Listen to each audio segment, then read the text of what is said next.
Imagine if we lived in a world where you can sell products that you never purchased, never have to worry about warehousing inventory, and when you get an order, someone will pack and ship your order directly to your customer. The word for that would be dropshipping. And guess what? Dropshipping is now possible in the Philippines. I'm sure many of you have thought about starting an online business, but quickly realized all of the challenges that come with it. What will I sell? Where will I warehouse the inventory? Who is going to pack and ship my orders? What if the product doesn't sell? Is my money wasted? All of the above are legitimate questions that all entrepreneurs must answer before launching their online business. Having personally faced these issues firsthand is the reason why my partners and I founded Inspire Dropshipping. Our e-commerce solution allows you to sell products without ever having to buy the inventory, worry about the warehousing, or ever touch the product in the fulfillment process. How, you may ask? If you are currently operating a Shopify store, all you need to do is download our app, submit the pertinent requirements, and wait for the risk team to approve you. Once approved, you will be given a 14-day free trial period, which will give you access to all of our product catalogs. With a few clicks of a button, you will be able to transfer those products into your store and start selling. Our team will pack and ship your orders directly to your customer via cash on delivery. Once the customer pays, we will remit the funds directly to your bank account. With our proprietary software and all of the benefits within it, you can guarantee that Inspire Dropshipping will satisfy all of your e-commerce needs, making it truly your one-stop shop. What are some of the benefits and features in the Inspire Dropshipping app? Well, let me give you a few. Real-time order tracking, so you are always in the loop. Internal revenue calculator to know your profit margins and where your expenses are going. Want to sell a product that is not in our catalog? No problem. Request a product and our team will source it from our local suppliers in the Philippines with a 24 to 48 hour turnaround time. Want creatives that convert? Easy. Request a creative within the app and have it delivered in no time. Keeping track of your financials can be a pain, so we make it easy for you. With our 14-day free trial, you have nothing to lose and a life-changing opportunity to gain. So are you ready to be inspired? Life has become fast and busy. People have become more web savvy on internet. Video is where your customer are spending time. Video marketing is the latest trend. Video marketing is getting bigger and bigger. 95% online marketers use videos. 85% visit the website after viewing the video and make purchase decisions. Video marketing can get you more click-through rate, more exposure, more social engagement, 73% more conversion lift, and 95% more brand impact. Introducing Pinoy Ecom Vids. What we do? Video ads, graphic design, motion graphics, and product shoot. Protected deals and 100% successful deals. Here's some of our testimonials. Contact us via Facebook, email, and phone messaging or phone call. Mga online sellers, mura, mabilis at maaasahang deliver service ba ang hanap mo? Yung di ka napipila ng matagal dahil courier mismo ang pipick up ng parcel sa bahay or opisina mo? Viajeros Express Cainta Rizal Branch ang maaasahan mo. 100% serbisyong Pinoy. Guaranteed next day delivery. Hindi mo kailangan magbayad agad ng shipping fee para maipadala ang parcels mo. Pwede kang mag-offer ng cash on delivery payment sa mga customer mo. No COD fee. Hanggang 5 attempts ang pag-deliver sa customer. No RTS fee. No minimum parcel required para maging VIP partner. Real-time ang monitoring sa libreng dashboard. May magiging dedicated account manager ka pa. Ano pang hinihintay nyo? Grow your online business with Viajeros Express Cainta Rizal Branch. Kabiyahe mo sa pag-asenso. Kay Viajeros, siguradong alaga ka sa serbisyo.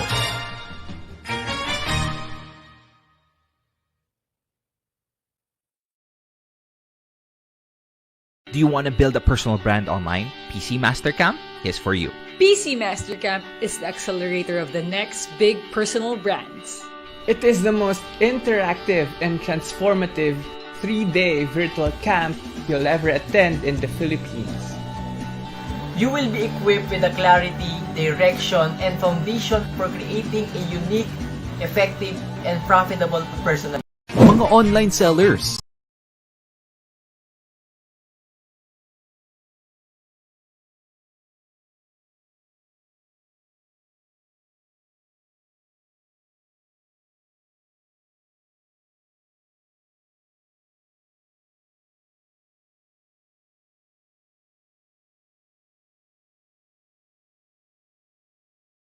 Do you want to build a personal brand online? PC Master Camp is for you.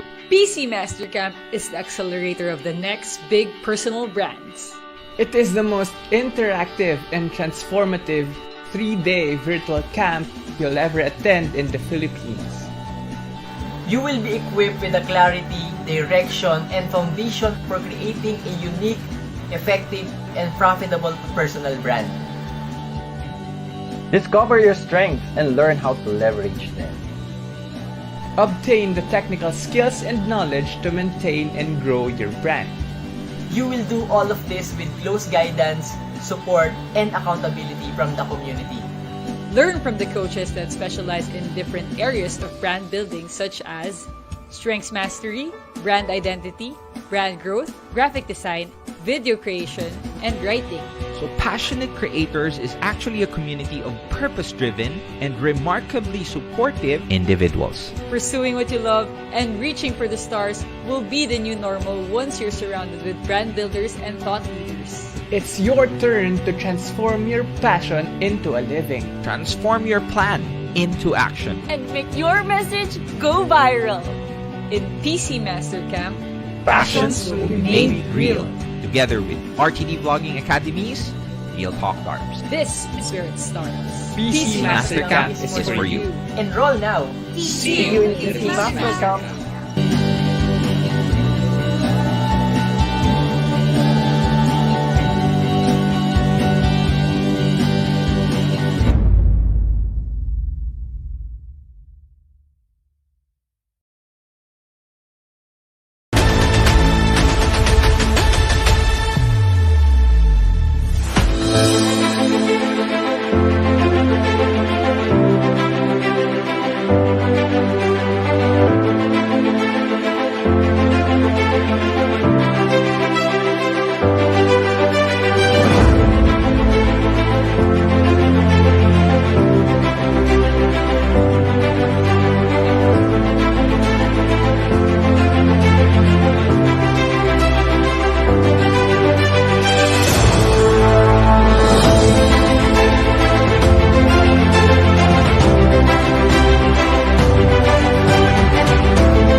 Ayan. Hi everyone. Good evening. So medyo naglolo ko na naman yung internet ko. Ayan. Good evening everyone. So budol item ata tong ilaw ko. Ano ba? Ayaw niya akong ilawan. Hayaan natin siya. Okay, sige. So good evening everyone. So thank you for tuning with us tonight. So, pasensya na. Medyo madalian ang pagbibihis for tonight's episode because it's the time of the month. Naka-rest day ang helper namin. So, hindi ako nagkaroon ng time mag-ayos. So, anyway, so good evening and thank you for tuning. If this is your first time watching, basically what we have for this month is a May interview series. So it's a webinar where we celebrate lives, celebrate wins, and celebrate journeys of people who are successful in the e-commerce space, or if their business is not directly related with e-commerce, they're connected yung business nila with e-com.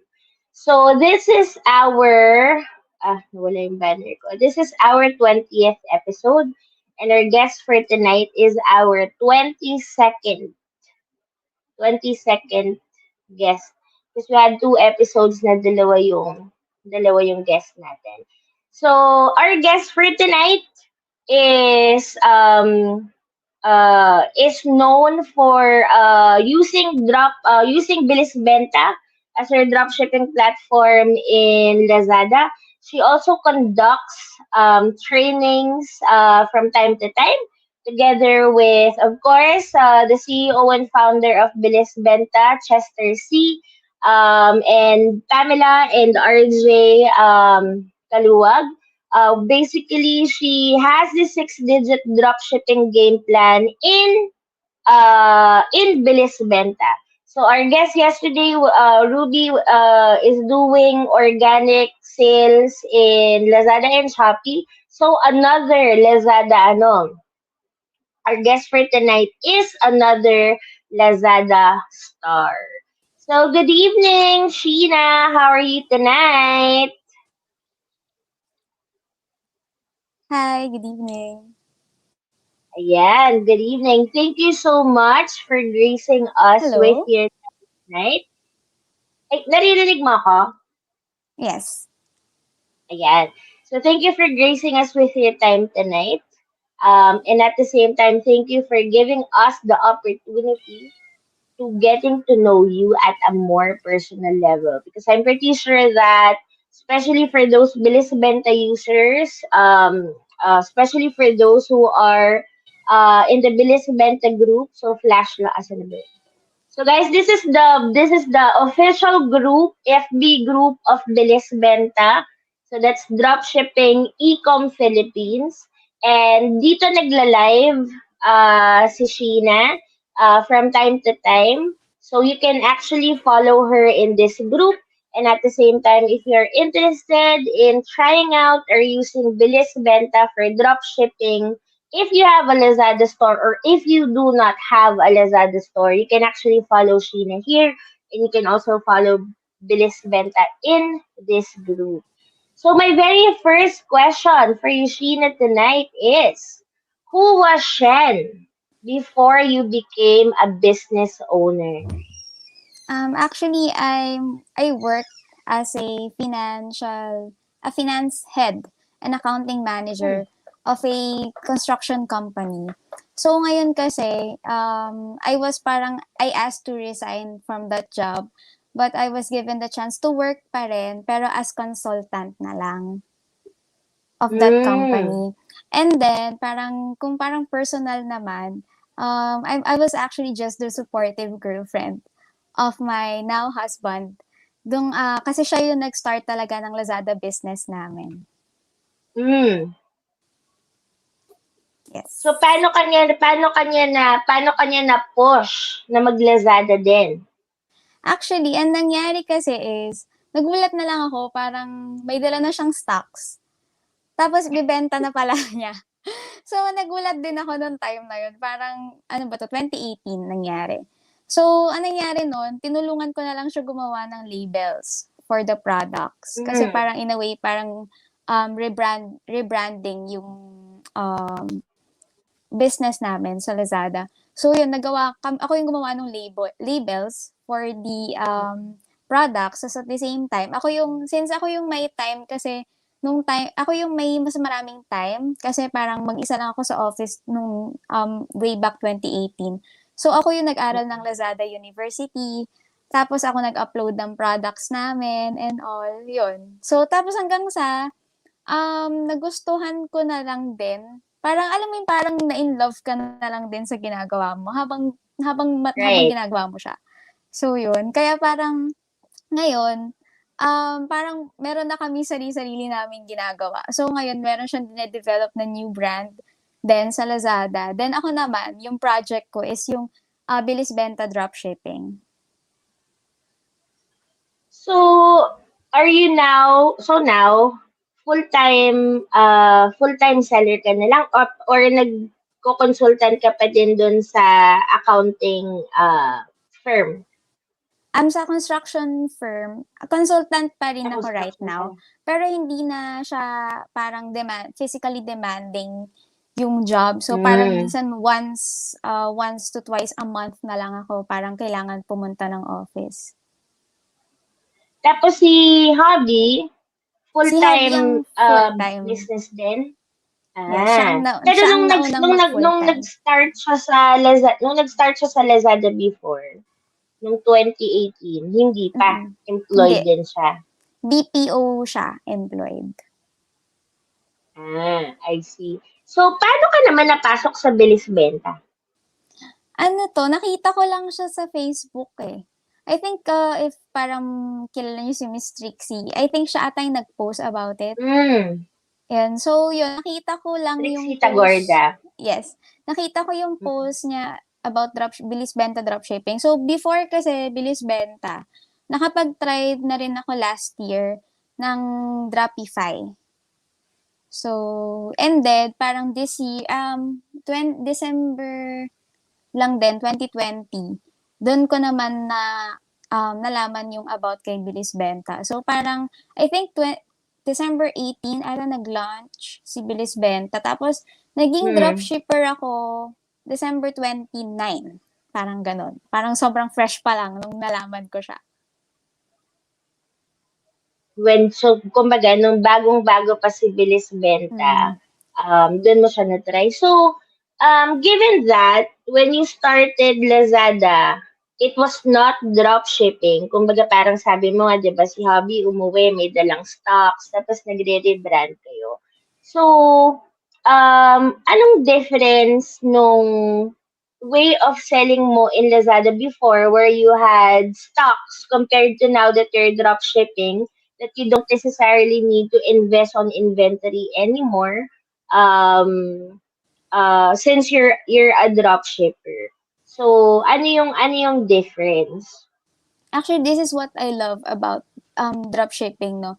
Kasi sa Lazada, pag nagbenta ka, you need to build product assortment para tumaas ang traffic mo and of course, para mas marami kang ma-offer na product sa mga customers. Kaso, it's very challenging kapag ka-own store mo siya kasi you need to invest parang a large sum of money to build your product assortment. So that's a big difference when it comes to dropshipping. Kaya sobrang na-appreciate ko talaga yung business model niya. Kasi parang binigay sa akin yung store, upon store turnover, parang meron na siyang 1,000 SKUs. So parang for me, ang hirap i-build nun. Alam ko kung magkano kailangan para makapag-build ka ng ganun karaming SKUs. Na ganun kadaming SKU, correct. Sobrang mahal yun. Parang kami nga, parang we've been trying other brands din kasi. Parang we tried to magawa ng shoes na brand. And parang 200 pairs ata.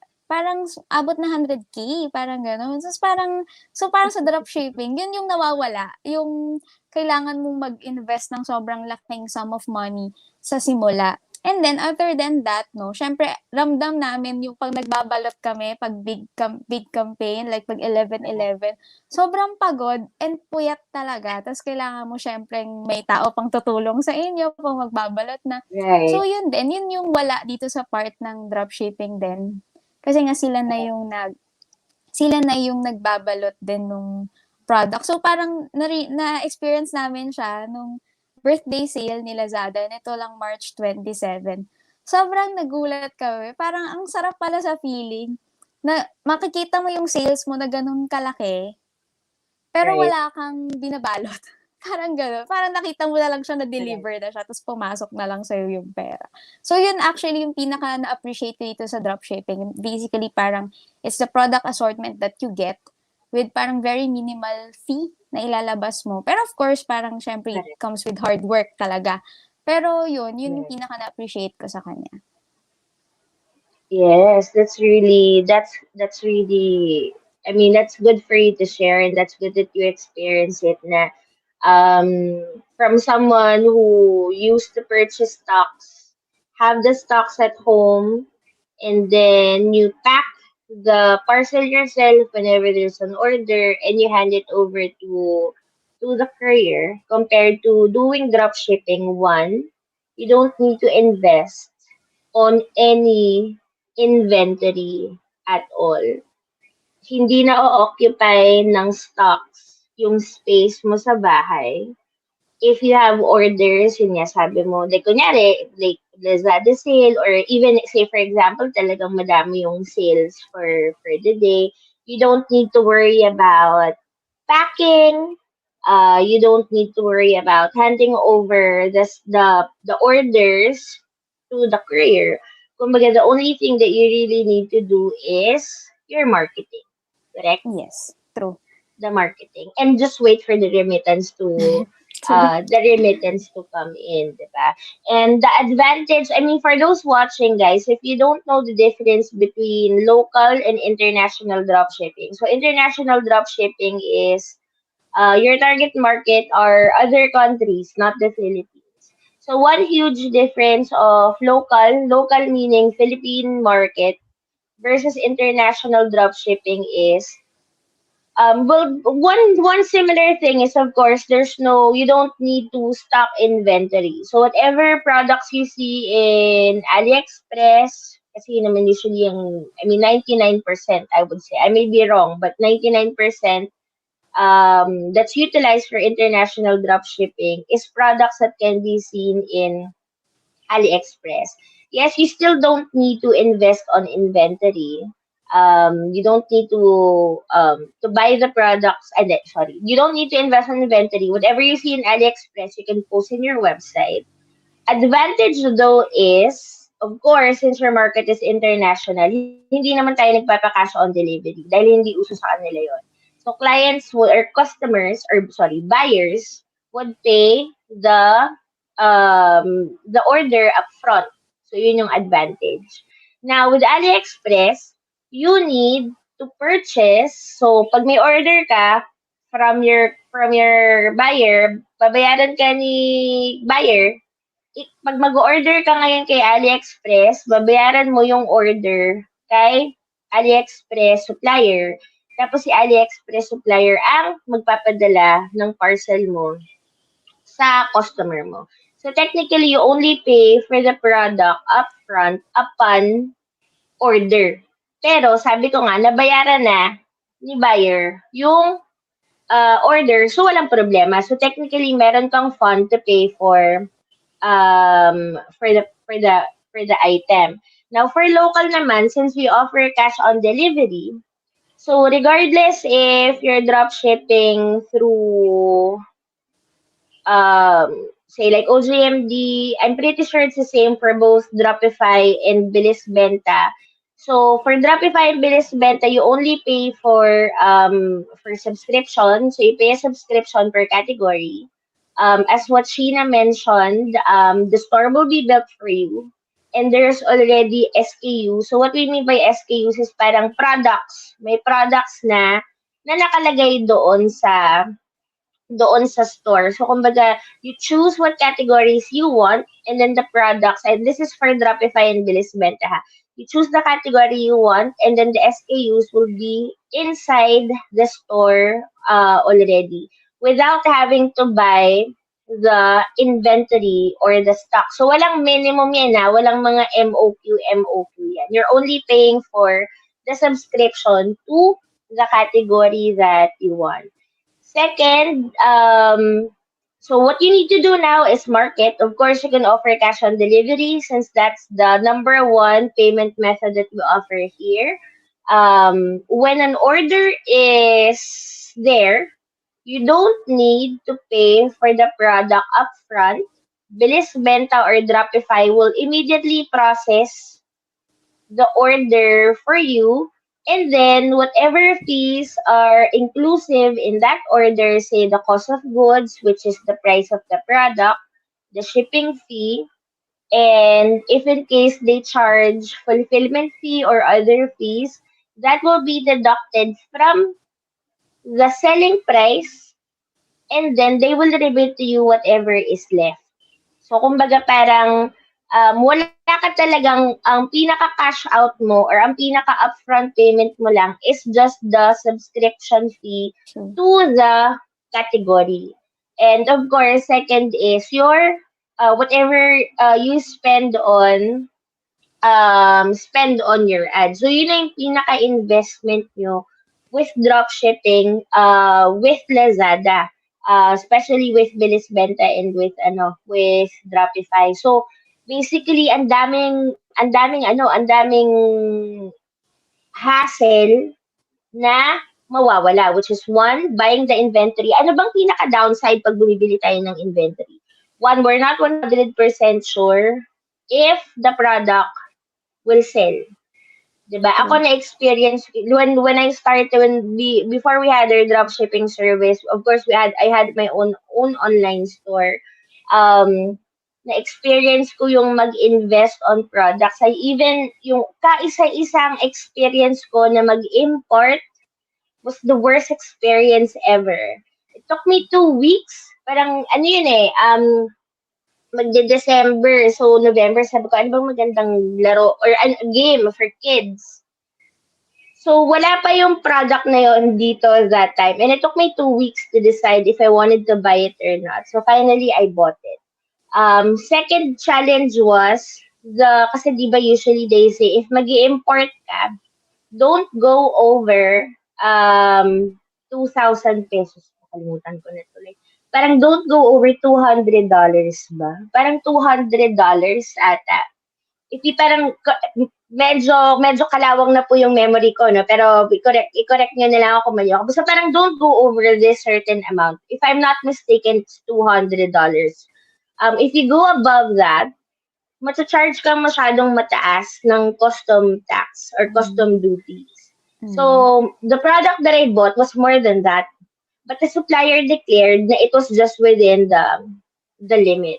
So one, takot na takot ako dahil pag mahuli ka, you will pay more. Parang mafa-fine ka. So takot na takot ako kasi syempre hindi yung, kumbaga parang we lied about yung declared value ng item.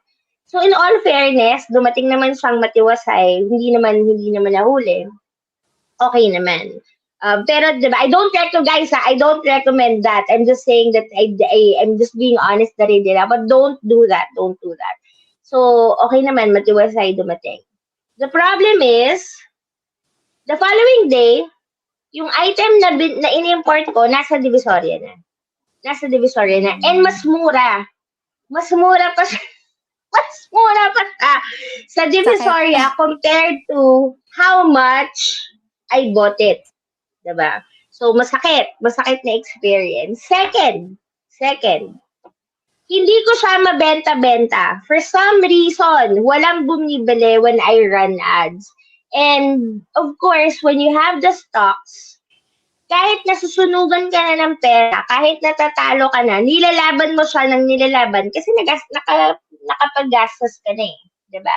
Compared to drop shipping, so you Yeah, test one product, no 'di ba? dead Give yourself inventory. correct, no dead inventory, and you have the freedom to test as many products as you want. 'Di ba? Hindi naman natin sinabi na kahit pag nag-dropshipping ka, mag-test ka ng isang product, winning na yun. Of course, hindi naman yun guaranteed. But, ang kagandahan is, yun nga, there's no inventory. So, hindi ka mai-in love, hindi ka anong tawag doon? Hindi ka parang hindi ka masyadong kakapit sa isang product kung hindi naman siya bumebenta, 'di ba? You can give yourself like 2, 3 days of testing kung ayaw, shift, 'di ba? You can immediately shift to another product. Si product B, ganun pa din, 2, 3 days, maalat pa din ang benta, shift to another product. That's what drop shipping gives you. The freedom to test product without too much risk. Kumbaga, ang pinaka-risk mo na doon is the money that you lose from the marketing that you do. But, you have the power to tell yourself, okay, tama na to, or continue. So, that's the advantage of doing dropshipping, guys. And you guys are so lucky because ngayon, madami ng dropshipping platforms. Before wala. Before walang mga dropshipping platform. ojMD was the very first one to offer dropshipping platform for Shopify users because we had a community, Facebook community, where people, kasi international dropshipping lang talaga ang ano nun eh, siguro 2018 kami nag-open ng dropshipping service namin. International dropshipping lang that time. If you want to do local, pwede naman. Pwede naman, utilizing AliExpress. However, 30 to 50 days bago darating Tagal. yung product sa customer. Eh ngayon nga lang, 'di ba? Alam mo naman mga Filipino buyers. Very Minsan impatient. 3 days pa lang, 4 days pa lang, pero taga-island sila, yung mga rurok na lugar. Ano na, adjit na, waiting for the product. Imagine pa yung 30 to 50 days na delivery time frame. So, ngayon, 'di ba, for those who want to start e-com or kahit actually yung mga nag-i-e-com na, 'di ba, if you feel na hindi nyo na kaya, kunyari, ayaw nyo namang mag-hire ng staff, pero hindi nyo na kaya yung labor needed for the packing, or ayaw nyo nang masyadong nag-i-invest sa stocks, utilize dropshipping platforms. Madami na ngayon dyan. So, I highly recommend that you check what services can provide you dropshipping service. So for Lazada, sa Lazada, ang pinakakilala is yan, the bilis benta, Dropify, hindi ko alam kung may iba pa eh. Though kami, we're also gonna be opening up a dropshipping for Lazada and Shopee, pero medyo different yung platform. We don't build the stores. Kasi diba si Dropify and si Bilis Okay. Benta, they build it. So they need to have their own stores. Parang ganun. Mm. And we won't manage the financials. So ang difference namin is upfront yung payment for the cost of goods. So yun lang yung difference niya. So but if you don't want to hassle-free, go with Bilis Benta or Dropify. Ayan. So we have Sheena here who is a testament of dropshipping. So how are you dealing with competition, Sheena, given that you are in Lazada and we know that Lazada is a marketplace and there's a lot of stores inside. So how do you deal with the competition? Actually, for the competition, I deal with them with proper branding. Actually, for both, no, dropshipping, and kasi hindi naman namin continuous pa din yung namin, own brand namin. Yung branded, So, continuous pa din siya. And then, with dropshipping, syempre dumami na dropshippers, you really have to parang work on your branding. And you have to set your store apart from others. So, ako parang, I really work on my thumbnails and then may product description. So, para mukha siyang unique from other stores. That's good. So, have you also experienced, do you have your own website? Ano, Or inside Lazada lang talaga? Lazada lang talaga. So how do you think is Lazada naman helping you? Or how is how is Lazada helping you naman when it comes to getting sales? For the Kasi 'di ba Lazada that's why some people prefer to be in Lazada because parang Lazada provides marketing as well, 'di ba? So how is Lazada helping you in that aspect? For me kasi si Lazada, meron kasi siyang mga campaigns, 'di ba? And parang in a way, they do the marketing for the Lazada sellers Mm. inside the platform. So parang more of a less hassle for the part of the sellers inside the platform. Kasi nga si Lazada yung nagpo-provide ng traffic papasok doon sa Right. mga sellers sa platform. So for me, yun yung pinakamalaking bagay. And parang yun, in a way, hindi man nakakalibre sa marketing in some way. Kasi dun sa dropshipping ko actually, I don't do FB ads. Actually, both stores, Mm. hindi talaga. So, parang yung dropshipping store ko with Bilis Benta, yung pinakita kong results na parang almost actually, nag-hit kami ng 500,000 around April in gross sales. Organic sales lang talaga siya. As in, purely Lazada traffic lang yung pumapasok. Pero ngayon, I'm trying out all Lazada platform na mga ads meron na kasi sila ngayon. So, yun yung tinatry ko Ah. ngayon. So that's good, no? Sabi mo nga, 'di ba, you studied, talagang inaral mo si Lazada University. So for those, 'di ba, for those who does not want, if you don't know Facebook ads, how to run Facebook ads yet, or say you don't want to spend money on Facebook ads, you can actually sell through Lazada, and it's very possible for you to generate sales without running Facebook ads, kumbaga through organic sales lang. And Sheena was not the only one who mentioned that, since Sheena is technically our third Lazada seller. Guess who yan? Si Johaira Lacson. So si Johaira naman, using more on Dropify. Tapos yun nga, yesterday si Ruby Carizo.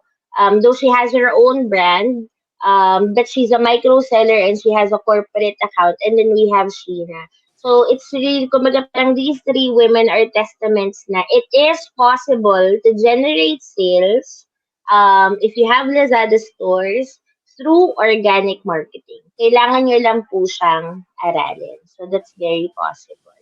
So far, ever since you started selling, what's the biggest problem that you have encountered? And how did you solve this problem? Ano bang biggest problem? Parang wala akong maisip. Pero, I think parang more on small problems kasi usually. Para sa akin, I think of them as small problems, small humps on the road lang. Na parang, kumbaga, if you don't parang use your emotions too much, dun sa mga bagay na yun, sa pag-react sa mga bagay na small problems lang naman, parang, para sa akin, hindi naman siya actually malalaking problems. So, more on parang, I think, pinaka-worst is parang getting ito yung meron kaming dine-develop na brand kasi for beddings. And then parang yung mga binibenta namin, ninanakaw talaga. Like parang bumabalik siya sa amin, empty box na, ganyan. Tapos parang we observed it. Tapos parang consistent. Talagang ninanakaw. Parang halos lahat na ng order na dun sa store na certain store namin, ninanakaw na talaga. So, ang ginawa namin, we have to inactivate all products na lang sa store na yun. So, yun. Parang meron kami ngayong non-moving na inventory of own beddings din because of parang what happened. Pero, yun nga, since parang for us naman, parang part of the game, parang part of the business talaga yung mga ganung bagay. So, parang we're trying to build another store na lang siguro for those parang inventory na meron pa dito. Or para baka we can sell it another way na lang, kahit hindi na lang sa Lazada. Kasi parang, 5 orders ata, magkakasunod, lahat ninakaw eh. As in, Paano, what do you mean? Paano nanakaw? Like, the parcel was handed over. Tama yes. ba? Yes. The parcel was Tapos, handed over to the courier. Tapos, either ang marireceive ni customer is wrong item, or mare-return sa amin yung product ng hindi na tama yung laman. Actually, empty na lang. Parang gano'n. So, yun.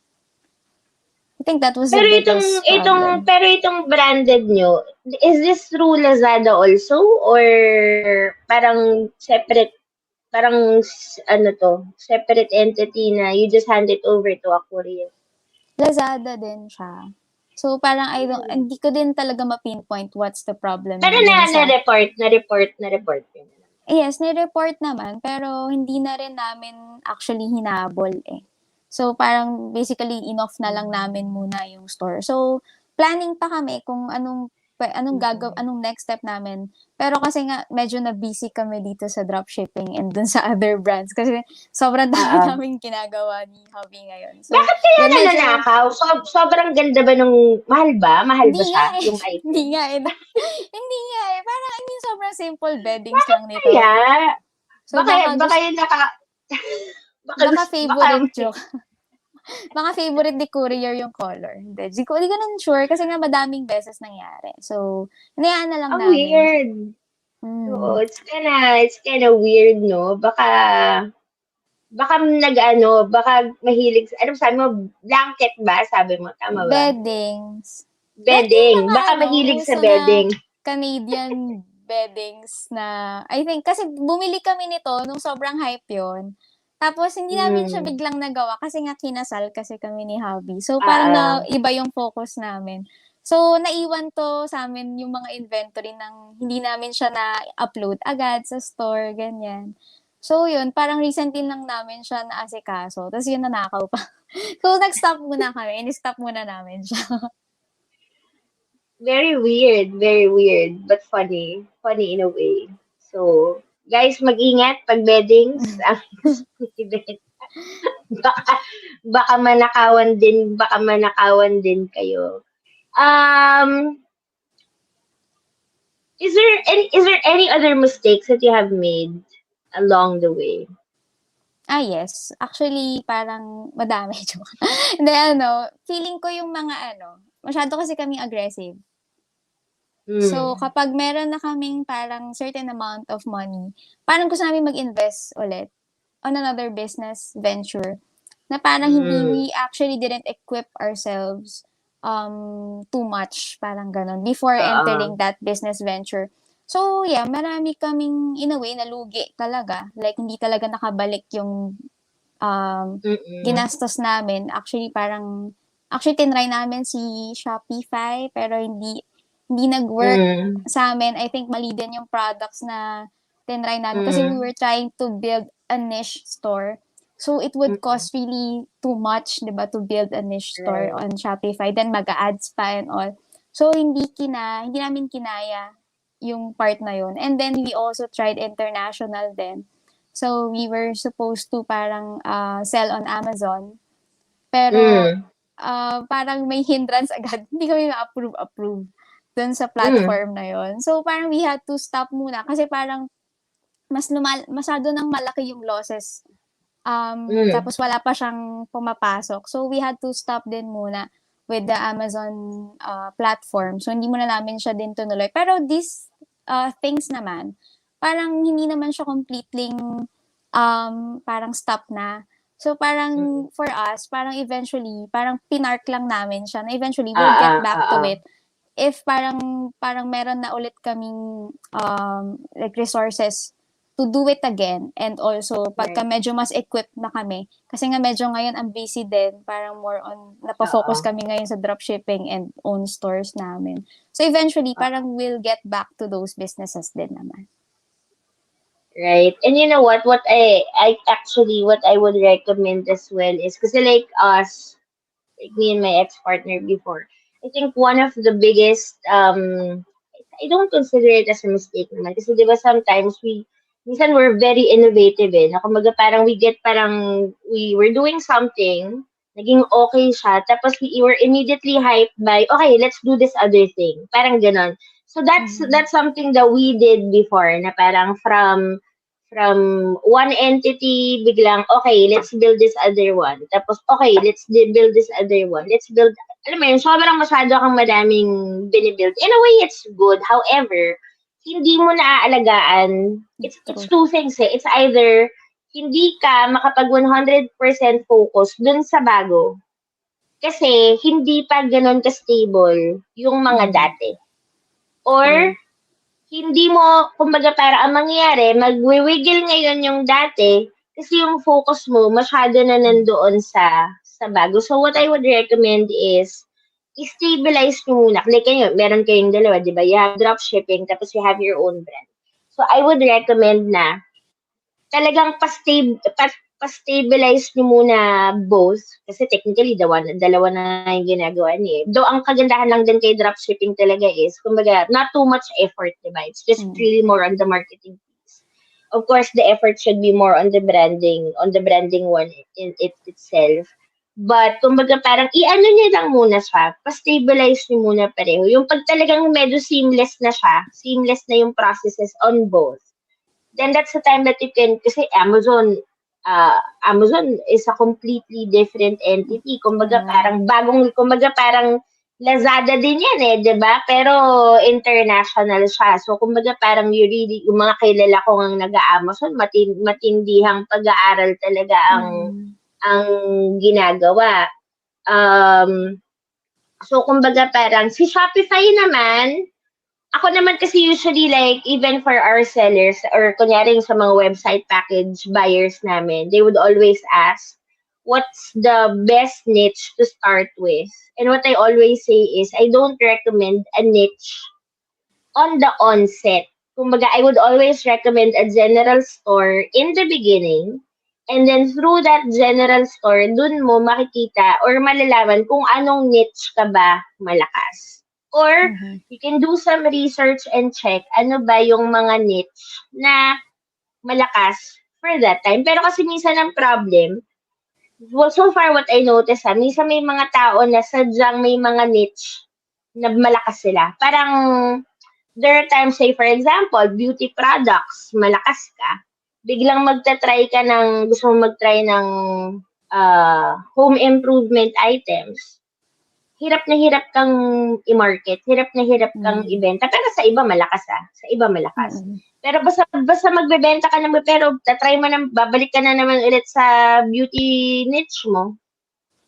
Wala problema, malakas. Kahit na napakasimpleng product, madali mo siyang mabenta. Minsan may ganun eh. Napapansin ko may mga ganung tao na may certain parang may niche na medyo positive. I don't want using the word. Kumbaga parang may mga certain niche na malakas for them. May mga niche na hindi.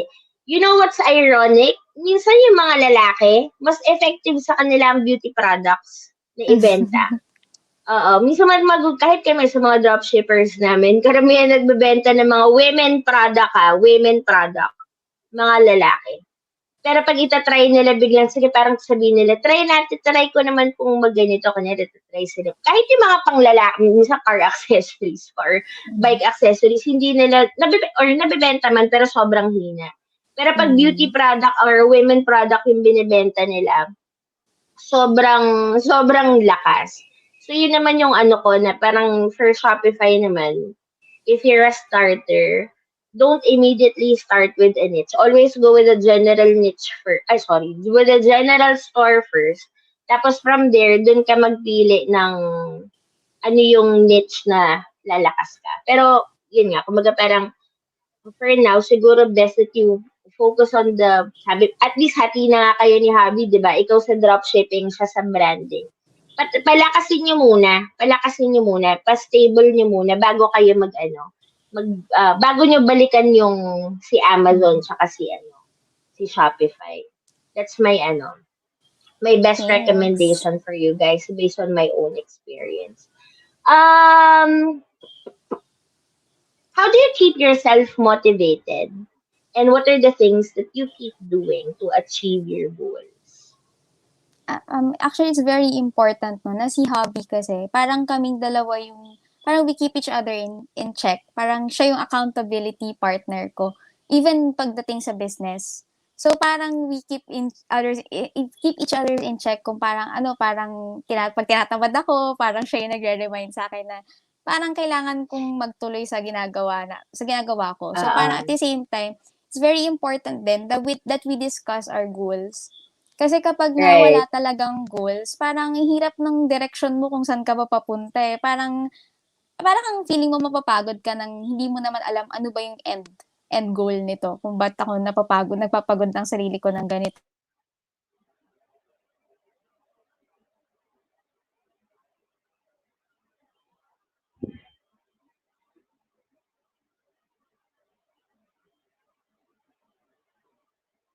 Ako ba'y nawala ka ata, Sheena? Hintayin lang po natin bumalik si Sheena. While we're waiting for, ayun na, kala ko internet ko. While we're waiting for Sheena to connect back. So guys, inform ko lang ulit. I'm just reminding everyone. So again, Cristone Cabral's batch 3 conversion versus messaging ads workshop. Enrollment po is ongoing. So this is highly recommended for beginners or for intermediate students. So here you will be taught how to build a Shopify store. You will be taught how to sell in Lazada. You will be taught how to sell in Shopee. You will also be taught how to run Facebook ads using conversion campaigns and using messaging campaigns. So super highly recommended po for you to take advantage of this workshop. This is for 20,000, but it's still on early bird, only for 15K. So you can actually just message ojMD dropshipping page, or directly message Sir Chris for the enrollment. Second, I showed this video earlier, PC Master Camp Batch 4. So I have personally attended this workshop. I was part of Batch 4. So basically, they teach you strengths training, they teach you personal branding, they teach you visual design, content creation, video vlogging, RTD, hindi ko po alam kung kilala niyo si Darbs Kim, Real Talk Darbs. He's a Filipino influencer. He has more than 1 million followers. He talks about real talk, love life, and stuff. But you will learn a lot about him. I also attended his vlogging academy. I'm also an alumni of him. So I highly recommend that you take this. It's a 3-day boot camp, master camp, and it's a life changing experience. Very interactive training, and it's for 15,000. But if you use the ojMD code when you sign up, it's only for 11,999, and it's actually on early bird rate up until June 4, so it's only 9,999. So you can just go to PC Master Camp, Passionate Creators Facebook page, and register there. Wala pala ako ng link. But, ayun. Sige, next time I'll post the link. But I super highly recommend that you attend this training. Ayan. Nandiyan na ulit si Sheena. Sorry. Okay lang, okay lang. Usually kasi sanay ako na yung internet ko yung may problem. Kaya sabi ko, parang, kaya siniliping sa live, ikaw pala yung hindi gumagalaw. So, yun. Anyway, sorry. So, as I was asking, ano ba yung question natin? How do you keep ayun, balik How na. do you keep How yourself do you keep motivated? yourself motivated? Oh? And what are the things that keeps you doing to achieve your goals? Mhm. So yun, actually nabanggit ko kanina, parang it's important to have an accountability partner, and then it's important that you keep parang you know your goal kung bakit ka nagtatrabaho. And also kung parang everyday naman na parang list lang, parang I also do parang to-do list to keep me in track din, no, sa ginagawa ko everyday para at least alam ko ano bang target ko for today, ano dapat kong matapos. Correct. So, yun. That's nice. So, with that, can you describe or outline to us what your typical day is? Ako, syempre bukod sa pagiging dropshipper, business owner, kailangan maging wife muna tayo. So, I start my day with that, no? So, parang I have to cook breakfast kung merong available. Nakapag-grocery kami. I have to cook breakfast for us ni hubby. And then, actually, after doon, pakapagkape lang. After doon, banat na agad sa trabaho. Diba? Actually, pero I make sure kasi na parang may limit pa din since I now work from home dahil nga parang in a way consultant na lang ako dun sa job ko dati. So, ang ginagawa ko, nililimit ko rin yung sarili ko kung until what time lang ako dapat mag-work every day. Right. So, parang just to keep the balance din, no? Parang, and then parang, so yun, parang I think 8 to, dati kasi, nung meron pa akong job, parang 8 p.m. to 12 a.m. ako nagtatrabaho for my store. Since dropshipping store, I have to edit a lot of things. Correct. Pero ngayon, Right. parang nagsistart ako, I think, lunchtime. Then, parang hanggang hapon. Kung parang kasi yung ano, you have to identify din kung saan ka ba mas effective, kung morning person ka ba or medyo Correct. mas That's right. panghapon ka. So, ako kasi, alam ko sarili ko, mas gumagana utak ko pag pahapon hanggang paggabi. So, yung morning ko, more on parang muni-muni mode lang muna, prayer time and all. Then, pagdating ng tanghali, doon ako parang mas active yung brain ko mag-isip ng concepts for our store. So, syempre, I do my content din. Kasi wala talaga ako parang, in a way, parang yung sa dropshipping store, one-woman team. So, parang wala akong graphic designer. So, I do my own content. Tapos ako din nagka-copyright na din lahat na. So, pati yung pag-ayos-ayos ng mga products sa store, ako na lang din lahat. So, yun, sobrang busy lagi. Parang wala akong time actually masyado na, parang walang leisure time in some way. Pero I enjoy it kasi. So actually, that's parang important eh. You have to find that work na parang hindi mo ma-feel na work siya. So you enjoy it so much na parang hindi ka parang burdened kapag yun yung ginagawa mo. Kasi you're happy doing it. So yun, I think that's Right. important.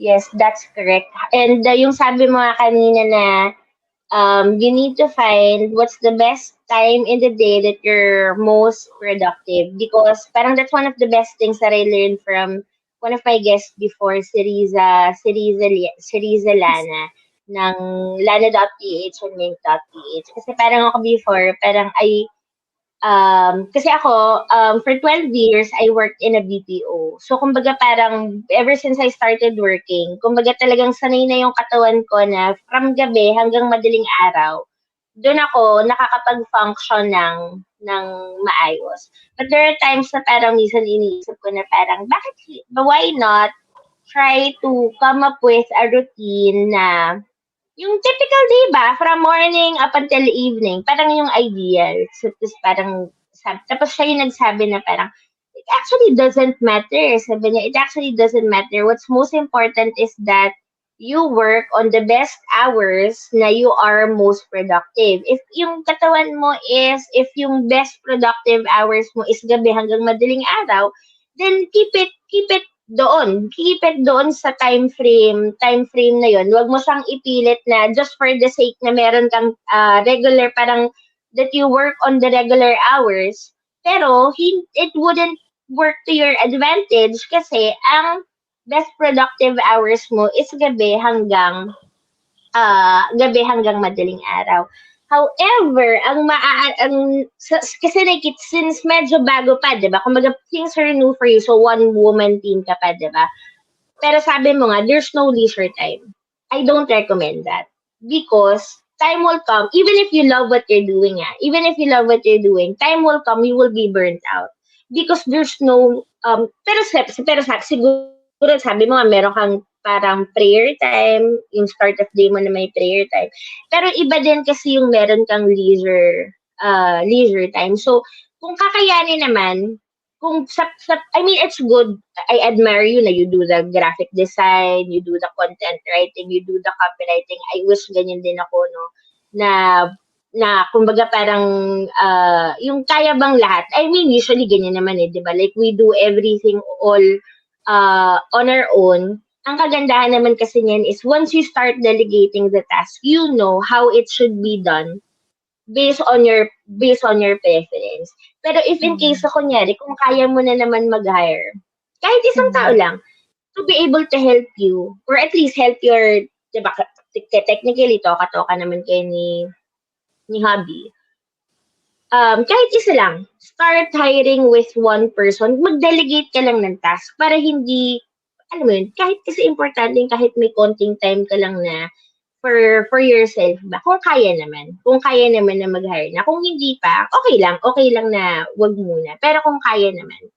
Kasi time is also precious. Diba? Yan ang isa sa mga natutunan ko ng pandemic. Though, syempre, pandemic pa din naman. Though, GCQ na ba tayo? Minsan hindi ko na alam, ano ba, MG? GCQ na ata. Oh. Diba?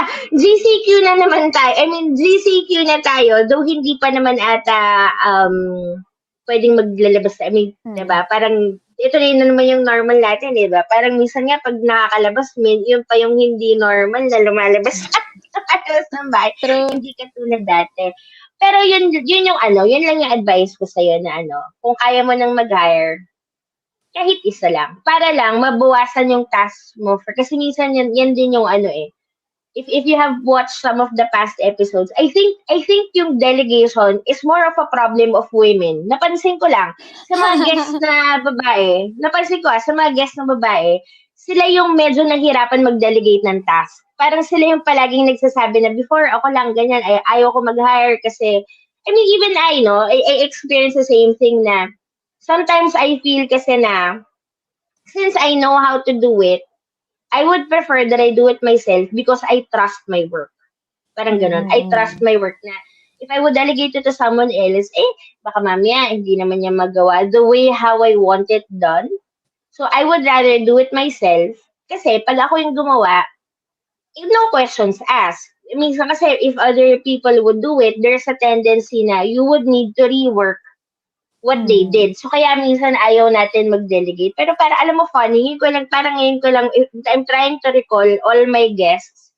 Parang puro yung mga babae ko na guests na nagsabi na, before they started delegating, ayaw nilang mag-delegate. That they would rather do it. I think it's a woman thing. But, yun nga, kumbaga parang, tapos, syempre, hindi pwedeng mawalan kayo ng I mean, it's good that you and hubby are business partners. And sabi mo, kumbaga parang he's the one who, ano ba yung term na ginamit mo? Na siya yung accountability partner. Tama ba yung term ko? Siya yung accountability partner mo. So, it's good, diba? It's good. Pero hindi dapat mawala yung pagiging husband and wife, diba? Hindi pwede yung... May bebe time. Hindi pwede yung puro business lang, 'di ba? Tapos gano'n na kayo katagal kasal? Bago lang kami, 5 months. O bago pa, 'di ba? Honeymoon stage pa 'yan, 'di ba? Honeymoon stage pa. So, meron akong kilalang couple, hindi sila e-commerce. But they're my friends ever since. Before they became husband and wife, they were boyfriend, girlfriend for, I think, 2 years. 2 years, nagkahiwalay sila. They were separated for, siguro mga 2 years, 3 years din. Or even 4, I think. And they had their own partners, but then, parang destiny talaga. They got back together and then they got married. And then, parang ang key, though hindi sila business owners, BPO, pareho silang BPO, separate companies. Pero ang lagi nilang sinasabi, tagal nila mag-asawa, parang 12 years na ata silang mag-asawa. 12 or 13, tama, mga 12 years na silang kasal. Ang lagi nilang advice, always keep dating. Yan, always keep dating. Kumbaga parang time for themselves. So, you two, your advantages, you work together. Diba? We work together. since you're business partners, pero wag alisin yung me time. I mean, couple time na walang business involved, 'di ba? Minsan yan ang problem eh. Pag mga partners, mag-business partners, sa lahat na lang ng bagay, basta magkasama, puro business na lang ang usapan. Para may 'Di ba? hugot So, ka. Joke. Joke lang. hindi naman. Hindi naman. Kumbaga parang, diba, yun ang advantage, diba? Don't talk about me kasi alam mo naman, diba, hindi naging maganda ang outcome. Kaya nga, kumbaga parang I'm advising based on don't do what I did. Parang ganon, mga ganon. Don't do what I did. Pero, I think yun, kasi bago pa kayo, diba? Bago pa, though it's good na, yun naman usually pag business part, kahit nga magkatrabaho lang, di ba? Magkatrabaho, araw-araw hindi mawawala na pag-uusapan palagi ang trabaho. So, kumbaga parang, and I think it should be initiated by the woman. Yung mga date na ganyan. It should be initiated by the woman na yung pag may me time kayo, no business involved. Kumbaga pwedeng business pero more on future plans. Not necessarily what's in the present. Para hindi masayang yung bonding since bago pa. So, what would you say, based on your experience, what would you say are the top 3 skills needed to be a successful business owner? For me, I think number 1, kailangan mataas ang EQ. Kasi parang dito sa ginagawa natin, di tayo pwede sobrang emotional. And parang we can't let parang emotions win pagka sa mga nangyayari. Parang hindi tayo dapat actually, it's hard, di ba, para sa babae kasi emotional beings tayo. Pero yun yung number 1 na kailangan. Parang kailangan mataas ang EQ. It is something that parang I struggled with din nung nagsisimula pa lang. And then I think the next one is, okay lang ba? I think accounting. I mean,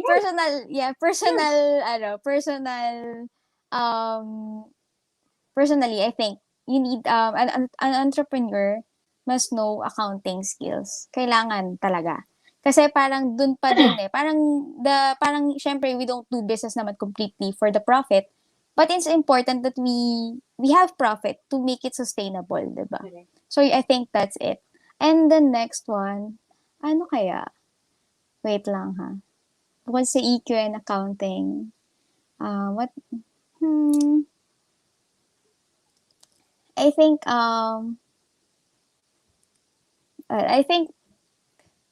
kailangan mong maging, I don't know if it's a skill, parang maging adaptability, parang ganun. Parang sa changes na nangyayari. Parang you have to be parang adaptable, parang ganun. Na parang pagka may nangyari, you don't dwell on it.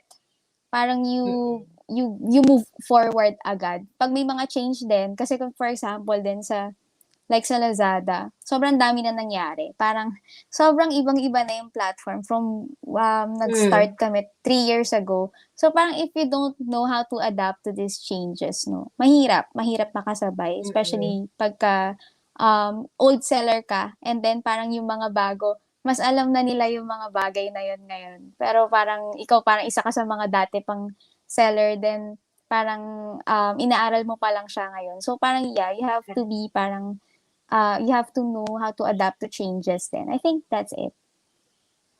Correct. And I completely agree, especially with the accounting, no? With the accounting. Kasi I think yan yung hindi fina-focus or hindi iniisip ng mga nagsa-start mag-business. Like, personally, like kami, kasi before, hindi naman ganun kahigpit si BIR pagdating sa mga online businesses, diba? Maluwag ang realities before when it comes to online businesses.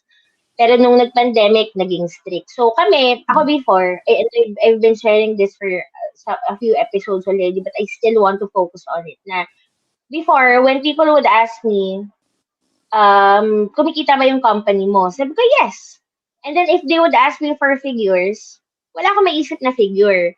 I would only answer and say na, I don't know when it comes to numbers, pero nababayaran ko naman yung mga staff ko. Yung mga bills na kailangan bayaran, nababayaran ko naman. Kung may kailangan bilhin for the office or may personal na gustong bilhin, nabibili naman.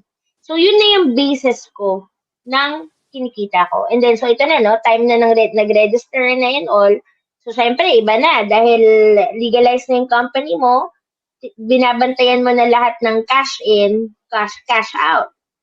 Aba, mula nung nilista na lahat na mga gastusin, ins and outs, parang sabi ko, oh my God! Dito ba lahat ng expense? Na apparently, the expenses were more than the gains. The gains itself. Nakakaloka, diba? So, I think that's really one of the, and like si Johaira, she was an accountant before, and that's why I asked her, na parang, was it an advantage na you had accounting background prior to starting? And she said yes, kasi kumbaga, before pa siya mag-enter into business, alam na niya yung mga risk, nakalimutan yung mga term names, yung mga risk na ganyan, or magkano ba yung dapat i-mark up, or tama ba na ito yung product na ibenta, mga ganun. So, kumbaga parang being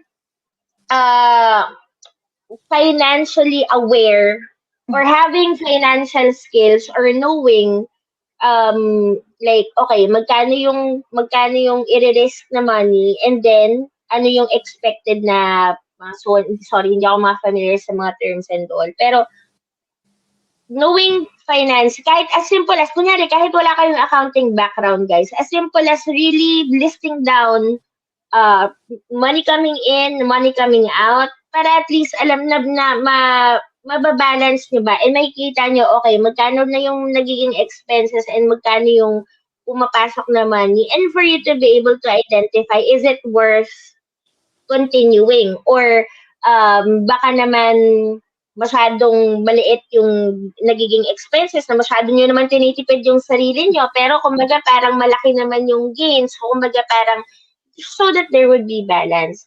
And at the same time, syempre, di ba, kumbaga parang, ano bang rason bakit tayo nagninegosyo?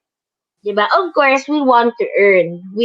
Though syempre, as we scale, as we move forward, medyo hindi lang focus on monetary yung, on monetary yung goals, di ba? Your goal is to build a company na, or, to venture out and do some other things. But in the beginning, of course, it's all about gaining profit.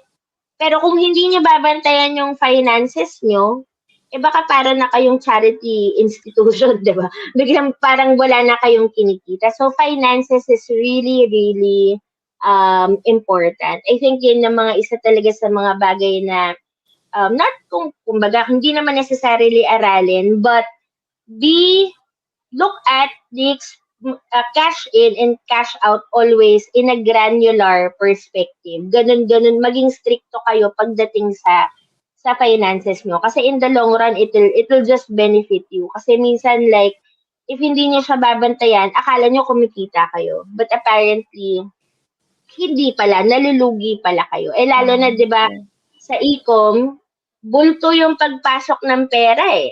Diba? Like, kunyari, I'm not sure with Lazada though, weekly. Like, kunyari, if your remittances are weekly, bulto siya na pumapasok. So, if hindi nyo check granular siya, akala nyo, parang there's rolling money. Parang ganun lang yung tingin eh. But apparently, you really need to see if you're gaining or losing anything. Actually, yun din pala, no? Kailangan yung entrepreneur, marunong siya ng financial management, not necessarily accounting lang.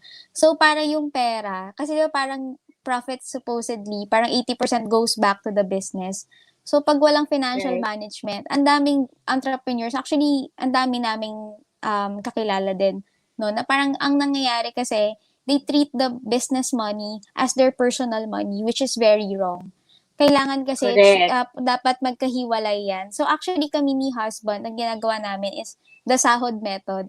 So parang ang ginagawa namin, parang may sahod lang kami from the parang Mm-mm. income, business income. Tapos that's parang yun lang yung gagamitin namin for parang expenses and all. Parang Oo. doon, parang para at least, 'di ba, parang you limit din your lifestyle kasi baka naman Correct. tumataas nga ang income pero tumataas na rin pala ang expenses niyo kasi tumaas na rin ang lifestyle. So that's something na kailangan din Correct. talagang matutunan ng entrepreneurs. Correct. Yung iba nga, yung ibang nag-guest din nga, ang ina-advise din nila is, kumbaga, wag mo munang parang wait for a few years. May mga ganun eh, nagsasabi na parang kunyari 1 year or at least 2 years or 3 years. Kumbaga parang from the, I think yung sahod method mo is a good one, no? Na kumbaga parang, but that is also based on how you check the finances. Okay, from this is what we get, ito lang yung gagastusin natin. Ito Mm. lang yung magiging per personal. Pero tama-tama ka dyan, yung mga iba na, ang nangyayari, yung for ilang months pa lang nag-i-e-com, ilang months pa lang kumikita, ginagamit for personal use Mm. agad yung gains compared to dapat rolling money lang muna yan guys eh. Kumbaga parang ibabalik niya lang din yan ulit tapos papaikutin niya ng papaikutin hanggang sa lalaki siya ng lalaki. Pero kung umpisa pa lang, ginagamit niya na siya for personal expenses, wala, minsan baka nga hindi niyo alam, nahuhugot niya na yung dapat na pang-ads niyo. Puhunan pala. Compared to, puhunan na pala yung ginagamit niya for personal expense, which shouldn't be the case. Kasi again, di ba, the reason why we wanted to venture in business is hindi naman para may magastos eh. Di ba? It's because you want to gain. Kumbaga, you want to earn a living out of the business. So, kung gagamitin nyo lang din yung gains nyo for personal use, wala din. Kumbaga, parang nagnegosyo ka lang para may panggastos, which I think is a very stupid way of doing business. Kasi kaya naman kumbaga parang the reason why we're in business is because we want to have a better lifestyle. I mean, not lifestyle na panggastos, but we want to, yung iba, pangarap magkakotse, magkaroon ng sariling bahay, or be able to build a company, so on and so forth. So, kumbaga parang tiis muna, 'di ba? Tiis muna for a few years. And then, pag stable, yun yung sinasabi natin kanina, 'di ba? Hintayin niyo siyang mag-stabilize talaga. Pag stable na siya, definitely may profits ka na from your gains. So be careful, really, really be careful kasi sayang din yung hard work niyo. 'Di ba? Kung ganun lang siya, parang ang nangyayari, diba, lumalabas lang din ng lumalabas yung pera. And 'di ba, I'm pretty sure that the pandemic has taught us how finances is very important, especially with yung mga biglaang situation na hindi expected. And I think, 'di ba, tayo we're lucky because na online na tayo bago pa magkaroon ng pandemic. So kumbaga parang alagaan lang din natin and let's just be cautious of how we spend our money so that if in case for any emergencies or whatsoever, we always have, hindi tayo mamumroblema. So, wag nating sayangin yung effort. My last question for you tonight, Sheena, is, if you had a magic stick, which are the 3 things that you would change in the world? I think number 1 would be too much greed, like too much parang people looking out lang for their personal interest. Because for me, parang yun yung nagiging root talaga ng parang halos lahat ng problema when greed comes into the picture, no? Na parang people, actually sa lahat ng bagay, parang parang nakikita natin siya ngayon sa ating, especially during this pandemic, parang talagang somehow it brought out the worst side of a lot of people, this pandemic. But of course, meron din namang positive. It also brought out parang the best din naman on some of the people, no? Pero yes, I think that would be one. Grid. And then, what would be the second ba? Medyo nakakagulat yung tanong, medyo pang Miss Universe eh. Hindi ako ready. Pero I think, other than personal greed and personal interest, I think second would be what else pa?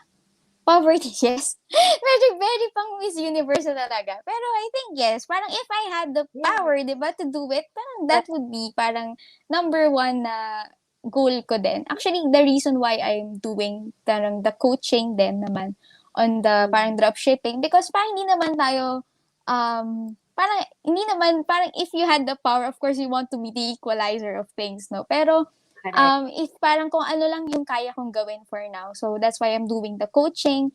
And parang actually nung first I started it free talaga. So parang recently lang naman ako nagkaroon ng paid. So parang kasi for me no, hindi ko kailangan ng kasi parang other people they think na yung success is parang parang siyang nauubos. Parang ganun. So for me I don't believe in that. Na parang for me kasi I always aspire na parang maging blessing tayo sa other people, parang gano'n. Na parang in one way or another, in parang kung ano lang yung kaya mo, parang it's better if we can be a blessing to other people. So for me, yung training na ginagawa ko, as in literal, lahat ng ginagawa ko, how to get organic sales, I teach it talaga. Kasi para sa akin, ano bang mas masarap sa pakiramdam? Yung ako lang yung mag-isa na taong makakahit ako ng 7 digits in a month or yung marami kami. Kahit hati-hati kami dun sa parang pie ng market na pero parang marami kaming nabibless. So yun, I think that would be second yung all about ganon. And then the poverty talaga. Pero I think yes, ganon. Parang kaya nga that's the reason din parang why I'm pushing parang dropshipping din, parang sobrang kung kaya ko siyang ma-promote, pinopromote ko siya kasi sayang naman the opportunity of dropshipping. And then third, ito, parang sobrang pang Miss Universe na talaga, hate. Kasi parang easy going na tao lang. And parang ayoko ng mga nakaka-stress na bagay. So, I think that would be the third one that I would like to change, sa world. Kasi, we can see it then, in parang, it's everywhere, racism, and all the hate, parang war, parang it's everywhere. So, I think parang, if that would be eliminated, dito sa world, parang it would be really a better place. Yes, Miss Catriona, charot. Pero yun, parang that for me. Parang yun yung 3 things na gusto kong mawala. Thank you! And I thank you. Sheena, Muntinlupa. Yan. Thank you so much for that wonderful question. Charot. Pero yun. Oo. I completely agree.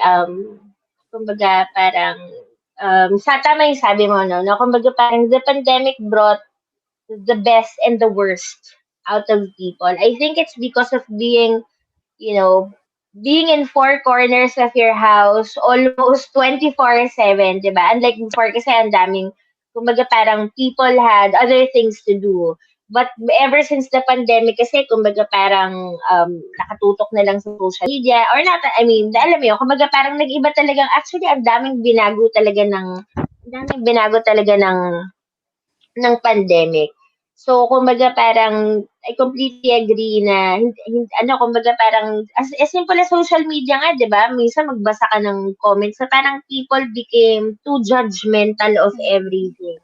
Super diba? negative Napakasimple na ng mga bagay, super negative na posts. Parang, di ba, kung wala kang masabing maganda, hindi mo pwedeng huwag ka na lang magsalita. Pero hindi, kumbaga parang, people feel entitled of their judgment, of their opinion, di ba? Parang, kaya nga social media, di ba? Kumbaga parang you're entitled of your own. So, kumbaga parang, yun nga, masyadong dumami lalo yung toxicity sa mundo, di ba? Ako nga, I don't watch the news because it upsets me, di ba? Na-update lang ako sa news sa Facebook. Minsan, malalaman ko parang, nangyari, parang akala ko kakanyari lang. Yung pala, last week or 2 weeks ago pa pala yun. Pero sa akin, fresh na fresh yun. Kasi diba, parang, ang dami ng problema sa mundo, huwag na nating dagdagan ng stress. Tapos yung second na binanggit mo naman, yung sabi mo na, if you actually, I think that's one reason why you're blessed, no? Is because you share. You share your knowledge and you want to be able to help. Diba, parang, I just forgot the term. Pero, if we're blessed and we don't share, there's no room for us to accept or to More get blessings. additional blessings. Mm. Kasi punong-puno tayo eh. Liglig tayo eh. 'Di ba? But if you start sharing your blessings, nagkakaroon ka ng room for additional blessings. Kaya ganun naman yan, 'di ba? Parang the more you give, the more you receive. Totoo talaga yan. If you actually share your blessings, it doesn't have to be monetary. It doesn't have to be, 'di ba? It's not literal na gift giving. 'Di ba? As simple as teaching or as simple as showing kindness, 'di ba? Mm-hmm. Kahit True. very simple things. But if you're actually sharing good deeds to other people, you will get more. So, 'di ba? It's good that you're sharing your knowledge, and ang maganda din kasi sa'yo, when you, kumbaga parang what you share is not theory based. Sabi mo nga, 'di ba? It's based on your own experience. It's based on what you do. At the same time, actually, the more that you share your knowledge, you will be blessed with more ideas, more Mm-hmm. strategies on how to do things. And at the same time, minsan yung mga students, they would also recommend or parang they would also give you insights na, how about this po, or how about that, diba? So, it would only help you improve Mm. your strategies as well. So, that's really, really nice. Thank you for sharing that. Ayan. So, thank you so much, Sheena, for gracing us with your time tonight. So, as what Sheena mentioned, guys, so from time to time, nagla-live po siya, nagtuturo din siya. Again, as I shared earlier, this is the Bilis Benta group. This is where you can find Sheena as well. This is where she usually conducts her live sessions. So this is the official group of Bilis Benta users. So again, as I mentioned, she would often conduct trainings in the group with her guest speakers. And ayan, dito po siya, dito si Sheena kilala sa 6-digit dropshipping game plan. And as she mentioned, what she teaches is not theory based, it's always based on what she does. So I highly recommend that you follow her in this group, especially if you are interested in drop shipping also. She is doing it herself. She's utilizing the Bilis Benta service. So I highly recommend that you follow her and follow Bilis Benta in this group. So again, Sheena, thank you for your time. So guys, tomorrow, wala tayong guest tomorrow. Sabi ko, wala po akong nanny. So full-time mom po ako tomorrow. Pero babawi tayo sa Monday. And Monday is the last day of the month. Grabe! Ang June na bilis. sa Tuesday. I can't believe it. Oh my God. Holiday ba sa 31? Ano holiday sa 31? Minsan yung kalendaryo ko nag-aano ng parang holiday at the Holiday 31. ba? Anyways, I'm not sure. Yun ang hirap pag entrepreneur ka. Hindi mo alam yung mga Ah, holiday. wala na. Anyways, oo, correct. For Monday, guys, we have 2 guests. I'm very, very excited. My very first time collaborating with Steven C. This is the brother of Bilis Benta CEO, Chester C. And also the brother of Dropify CEO, Charles C. So yan, the C brothers. And this is my first time speaking and collaborating with Steve. At hindi lang po yan. May isa pa po tayong guest on Monday, Erica Rodica. So kumbaga parang yung last day ko talaga binongga ko with Steve C and another female female guest. So 2 guests po tayo on Monday. Ayan. Again, thank you Thank so much you. for your time, Sheena. Hoping to do other webinars with you in the future para mas madami ka pang maturuan with your strategies. Ayan. Again, everyone, thank you for watching us tonight. Thank you for your time. Enjoy your weekend, guys. Stay home. Stay safe. COVID is real, guys. COVID is real. So, left and right na lang nagpa-positive. So, mag-iingat.